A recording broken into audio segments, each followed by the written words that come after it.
Assalamualaikum warahmatullahi wabarakatuh. Kami dari kelompok 11 yang beranggotakan Mohfiki, Rizky Amalia, Nurul Saadah Aini, dan saya sendiri Khofia akan menjelaskan sedikit tentang Total Quality Management TQM for Education. Kami akan sedikit menjelaskan mengenai konsep TQM, prinsip mutu TQM, faktor-faktor pendukung TQM, implementasi TQM dalam pendidikan, ISO dengan Total Quality Management, serta studi kasus. Ya, yang pertama tentang konsep TQM yang akan dijelaskan oleh saudara Mohfiki. Oke, terima kasih kepada moderator yang telah mempersilahkan saya, Mohfiki, untuk menjelaskan tentang konsep dari TQM. Yang pertama kita harus kenalan dulu nih dengan yang namanya TQM. TQM itu apa? Total Quality Management dalam suatu lembaga atau pada hal ini yaitu dalam konteks pendidikan. TQM merupakan mekanisme formal dan dilembagakan yang bertujuan untuk mencari pemecahan persoalan dengan memberikan tekanan pada partisipasi dan kreativitas di antar anggota. Jadi TQM ini seperti halnya kalau misalkan di YIN Nurjati itu kayak LPM, Lembaga Penjaminan Mutu, ya seperti halnya itu. Jadi TQM ini diambil dari salah satu atau beberapa orang yang bekerja pada lembaga dari unit kerja untuk unit kerja kembali. Orang-orang yang terpilih tentunya yang menjadi anggota dari TQM. TQM tersendiri berjumlah dari 3 orang hingga 20 orang dengan rata-rata kisaran 8 sampai 10 orang, tergantung besar atau kecilnya sebuah lembaga tersebut atau sebuah perusahaan tersebut. Tetapi biasanya TQM sendiri orangnya itu secukupnya atau tidak banyak itu, tetapi orang-orang yang berkualitas. Setiap gugus juga bertindak sebagai mekanisme pemantau yang membantu organisasi dalam menyesuaikan diri dengan lingkungannya dan dalam memantau kesempatan.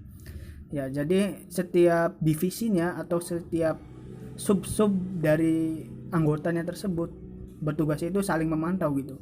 Memantau perkembangan dari lembaga tersebut, memantau dari perusahaan tersebut, dan apabila ada sebuah permasalahan, maka pemecahan permasalahan tersebut yang pertama itu ada di TQM ini atau di lembaga penjaminan mutu.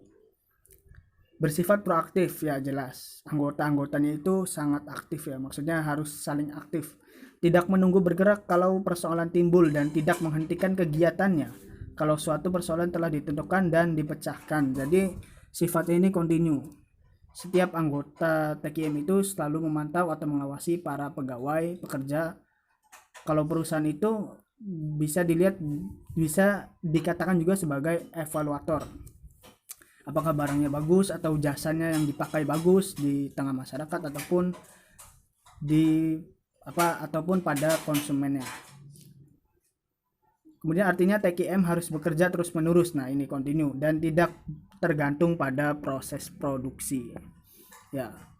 Kemudian yang selanjutnya yaitu adalah pendapat tokoh-tokoh mutu terkait dalam pendidikan. Tokoh-tokoh mutu terkait TQM dalam pendidikan. Menurut Deming, yaitu TQM adalah ketika terjadi suatu kesalahan, staf bukan pihak yang serta merta disalahkan. Jadi bukan pihak yang serta merta harus disalahkan, tetapi ada lembaganya tersendiri untuk menyelesaikan permasalahan pada sebuah lembaga atau perusahaan tersebut, yaitu TQM, Total Quality Management, atau pengembangan mutu pada suatu lembaga. Kemudian ada menurut Juran. Menurut Juran dalam pendidikan TQM yaitu adalah 85% masalah merupakan tanggung jawab manajemen karena mereka memiliki 85% kontrol terhadap sistem organisasi. Kontrol mutu dilakukan oleh para staf guru yang beroperasi dalam tim penyusunan mata pelajaran yang mendesain karakteristik dan standar program studi. Ya, TQM juga sebagai pengawas juga selain guru atau staf yang beroperasi pada mata pelajaran juga. Kemudian ada menurut Crosby, program mutu meliputi komitmen manajemen tim, peningkatan mutu, pengukuran mutu, biaya mutu, kesadaran mutu, kegiatan perbaikan, perencanaan tanpa cacat, pelatihan pengawas, hari tanpa cacat, penyusunan tujuan, penghapusan penyebab masalah, pengakuan, mendirikan dewan mutu. Ya, ini ada yang tipe ya, lakukan lagi itu harusnya bukan itu. Terus ke bawah tipenya ini. Ya, seperti yang tadi dijelaskan, TKM itu hampir seluruhnya ya. Jadi dari tim peningkatan mutunya, pengukuran mutunya sebuah lembaga atau perusahaan, biaya mutunya, kesadaran mutunya, kegiatan perbaikannya, dan juga bisa disebut sebagai tim evaluasi. Ya. Selanjutnya, prinsip mutu TKM. Prinsip mutu TKM yang pertama, komitmen manajemen total. Artinya, dewan atau badan sekolah dan petugas administrasi sekolah diharuskan untuk menggunakan dan menerapkan elemen serta prinsip mutu total pendidikan terlebih dahulu. Yang kedua, selalu mengutamakan pelanggan. Artinya, semua kebutuhan pelanggan internal, baik murid, guru, dan personal pendukung harus terpenuhi sehingga secara otomatis kebutuhan para pelanggan eksternal seperti para pengusaha, lembaga pelatihan, dan kontrak-kontrak sosial akan terpenuhi. Yang ketiga, komitmen terhadap tim kerja. Tim bisa berupa tim pemecahan masalah maupun tim sumber. Satu tim berusaha memecahkan masalah dan yang lainnya menyediakan sumber-sumber untuk solusi. Yang keempat, komitmen terhadap kepemimpinan dan manajemen diri. Kepemimpinan untuk belajar merupakan tanggung jawab semua pihak, yaitu petugas administrasi, guru, orang tua, agen-agen pelayanan manusia, dan para pelanggan eksternal. Para pendidik dan komunitas bertanggung jawab untuk menyingkirkan semua rintangan, sehingga para murid dapat belajar dengan penuh kesadaran untuk mempersiapkan peran mereka sebagai agen pelayanan jasa untuk para pelanggan eksternal. Yang kelima, komitmen terhadap peningkatan yang berkesinambungan. Prinsip ini melibatkan sikap peningkatan di segala kehidupan pada bagian setiap orang atau murid, orang tua, guru, penjaga sekolah, supir bis sekolah, petugas administrasi sekolah, pembantu, atau anggota dewan sekolah. Pelatihan dan belajar dibutuhkan oleh setiap orang di dalam sebuah lingkungan yang dicirikan oleh komunikasi terbuka dan akses informasi. Yang keenam, komitmen terhadap keyakinan pada potensi individu dan tim. Setiap orang adalah penyokong bagi yang lainnya di dalam TKM. Setiap orang dapat memberikan kontribusi kepada seseorang atau kepada beberapa proses untuk memuaskan kebutuhan pelanggan. Harapan yang tinggi merupakan normanya karena orang melihat diri mereka sendiri dan orang lain menggapai harapan tersebut setiap saat. Yang ketujuh, komitmen terhadap mutu. Artinya bahwa persetujuan, negosiasi, pemecahan konflik, komunikasi, dan berbagai informasi membutuhkan latihan. Mutu total pendidikan merupakan komitmen setiap orang untuk memenuhi atau bahkan melampaui harapan pelanggan pendidikan. Selanjutnya, prinsip penerapan TKM dalam konteks pendidikan. Prinsip-prinsip yang diterapkan untuk ranah pendidikan di sekolah dapat mengambil dari prinsip-prinsip dalam TKM, yaitu yang pertama, menghasilkan pekerjaan berkualitas dari pertama. Manajemen mutu yang dimulai dari saat pertama dikerjakan akan menanamkan budaya mutu lebih awal dan lebih mendalam. Semakin awal memulai, maka semakin kuat akar budaya akan tertanam. Pekerjaan yang bermutu akan membuat produk juga bermutu. Pekerjaan yang berkualitas di awal juga akan menjadi contoh pekerjaan selanjutnya. Artinya, dari awal sampai akhir proses pembudayaan berlangsung melalui penciptaan pekerjaan-pekerjaan yang berkualitas. Yang kedua, fokus pelanggan. Pengelolaan atau produksi yang berfokus pada pelanggan akan menghasilkan produk atau jasa yang berkualitas. Pelanggan tingkat pertama untuk sekolah adalah siswa. Pelanggan tingkat kedua adalah orang tua siswa dan pemangku kepentingan. Memenuhi harapan semua pelanggan pendidikan adalah merupakan tujuan dan core bisnisnya sekolah. Yang ketiga, pendekatan strategis untuk peningkatan. Perencanaan, implementasi, dan evaluasi yang sistematis merupakan proses yang berkelanjutan dan akan menanamkan akar budaya mutu semakin dalam dan terus mendalam. Budaya mutu yang berarti berpikir dan bertindak untuk mencapai hasil yang bermutu juga secara implementatif, bersifat sistematif, dan berkelanjutan. Bekerja dalam siklus yang berkelanjutan untuk mencapai tujuan strategis adalah proses dalam budaya mutu yang tinggi. Yang keempat, perbaikan mutu berkelanjutan. Perbaikan mutu berkelanjutan bekerja dalam proyek-proyek kecil untuk kemudian mencapai tujuan yang lebih besar. Prinsip Kaizen adalah proses pembudayaan untuk mencapai hasil yang berkualitas dengan proses yang seksama. Budaya mutu juga bukan hal yang instan, perlu dibangun secara bertahap dan berkelanjutan. Mengembangkan siklus yang sistematis, meningkatkan kualitas secara berkelanjutan, akan menghasilkan pencapaian yang lebih baik dibanding aktivitas yang sporadis.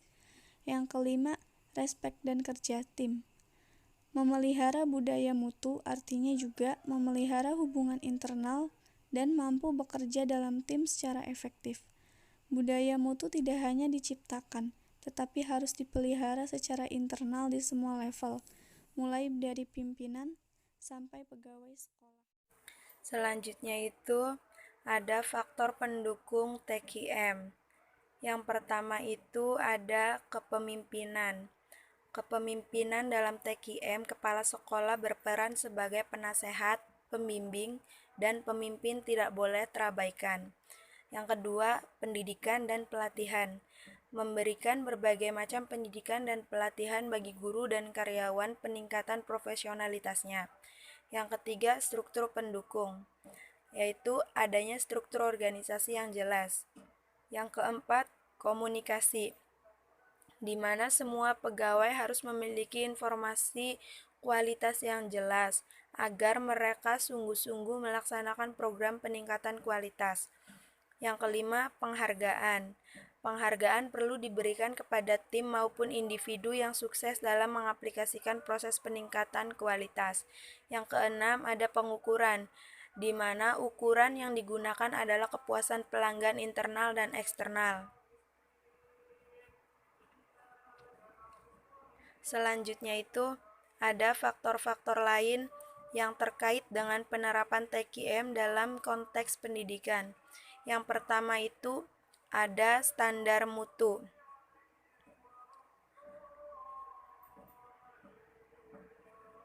Standar mutu yang pertama itu ada standar mutu. Ada 2 standar mutu yang telah diterapkan dalam pendidikan. Penerapannya melalui penyesuaian pada beberapa hal. Selain 2 standar mutu tersebut, ada beberapa pedoman atau platform lain yang terkait dengan pendekatan standar TQM, yaitu pedoman BS 7850 untuk TQM. Selanjutnya itu organisasi, di mana institusi yang sukses menuju masa depan adalah institusi yang responsif dan berubah sesuai dengan tuntutan dunia sekitarnya. Yang ketiga ada kepemimpinan. Kepemimpinan adalah unsur penting dalam TQM. Pemimpin harus memiliki visi dan mampu menerjemahkan visi tersebut ke dalam kebijakan yang jelas dan tujuan yang spesifik. Yang terakhir itu ada kerja tim, di mana sebuah organisasi yang terlibat dalam TQM akan memperoleh manfaat dengan memiliki tim yang efektif di semua tingkatan. Selanjutnya itu implementasi TQM dalam pendidikan. Dalam kerangka manajemen pengembangan mutu terpadu, usaha pendidikan tidak lain adalah merupakan usaha jasa yang memberikan pelayanan kepada pelanggannya, yaitu mereka yang belajar dalam lembaga pendidikan tersebut seperti mahasiswa, pelajar, atau peserta belajar yang biasa disebut klien atau pelanggan primer. Mereka inilah yang langsung menerima manfaat layanan pendidikan dari lembaga tersebut atau primary external customer. Para klien terkait dengan orang yang mengirimnya ke lembaga pendidikan, yaitu orang tua atau lembaga tempat klien tersebut bekerja, dan mereka ini disebut sebagai pelanggan sekunder atau secondary external customer. Selanjutnya, pelanggan lainnya yang bersifat tersier adalah lapangan kerja, bisa pemerintah maupun masyarakat pengguna output pendidikan, atau tertiary external customer. Menurut Hadari Nawawi, organisasi pendidikan dapat dikatakan sukses apabila yang pertama, tingkat konsistensi produk dalam memberikan pelayanan umum dan pelaksanaan pembangunan untuk kepentingan peningkatan kualitas SDM terus meningkat. Yang kedua, kekeliruan dalam bekerja yang berdampak menimbulkan ketidakpuasan dan komplain masyarakat yang dilayani semakin berkurang. Selanjutnya yang ketiga itu disiplin waktu dan disiplin kerja semakin meningkat. Yang keempat, inventarisasi aset organisasi semakin sempurna. Dan yang terakhir yang kelima yaitu kontrol berlangsung efektif terutama dari atasan langsung melalui pengawasan melekat. Selanjutnya itu ISO dengan TQM. ISO 9000 dengan TQM merupakan satu kesatuan yang dapat dijadikan pedoman dalam melaksanakan perbaikan mutu organisasi. Keduanya memiliki kesamaan dalam tahap penerapannya. ISO 9000 dapat memberikan pesan yang aktual dan potensial kepada pelanggan bahwa perusahaan menggunakan standar mutu yang legal di taraf internasional. Jadi, dapat dikatakan hubungan ISO 9000 dengan TQM dalam komplementer, artinya ISO 9000 dan TQM merupakan sistem manajemen yang terpadu serta bekerja sama untuk mencapai sasaran yakni kepuasan pelanggan karena hubungan di antara keduanya adalah komplementer. Maka keduanya penting untuk diadopsi oleh satu perusahaan. Hubungan ISO dan TQM berdasarkan hasil penelitian terdapat hubungan antara sertifikasi ISO 9000 dengan TQM, yaitu dampak sertifikasi ISO dalam praktek TQM 7 konstrak pada industri software di India menunjukkan bahwa ada hubungan yang kuat di antara keduanya. Hasil penelitian yang kedua itu penerapan sistem manajemen mutu ISO 9000 dalam perusahaan di Kroasia merupakan langkah awal yang memiliki peranan penting untuk pengembangan strategi TQM serta mencapai hasil bisnis yang lebih baik. Studi kasus yang kelompok kami ambil yaitu ada penelitian evaluasi penerapan program TQM yang dijalankan oleh Pabrik Gula atau PG Candi Baru Sidoarjo melalui Gugus Kendali Mutu atau GKM yang merupakan suatu pendekatan dalam mewujudkan pemberdayaan karyawan yang pada tingkat berbeda memiliki persepsi tentang mutu berbeda.